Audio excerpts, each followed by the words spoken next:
Наскоро сериозни предмети на специјалното јавно обвинителство ќе стигнат во рацете на суди во Скопскиот кривичен суд, кои позитивно ќе одговорат на барањата за мерки против високи функционери во власта за кои постојат индиции за коруптивни активности, вели дополнителниот заменик министер за информатичко општество од редовите на СДСМ Александар Кирацовски во интервју за Фокус, предвидувајќи ги следните потези на судот. Ваквите тези во дел од медиумите се толкуваат и како доказ за спрегата меѓу специјалното јавно обвинителство и опозицијата. Притворот за битолскиот градоначалник Владимир Талевски според него е скромен чин на храброст на еден од судиите.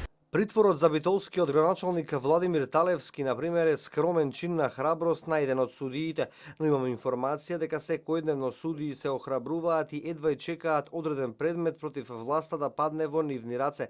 Ве уверувам дека за скоро време сериозни предмети ќе стигнат во рацете на храбри судии, кои секојдневно се одважуваат. Министерката за култура пак Елизабета Канчевска-Милевска, која денеска беше повикана во Основниот суд Скопје 1, токму по барање на ово обвинителство, вели дека се работи за политички театар.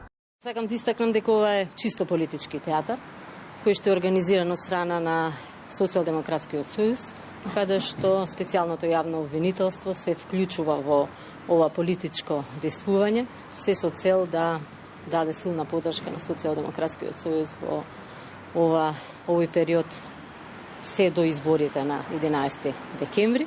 Се што имав кажав на пресконференцијата која што беше одржана од моја страна. СЈО отвори истрага за набавки во Министерството за култура околу музеот на македонската борба.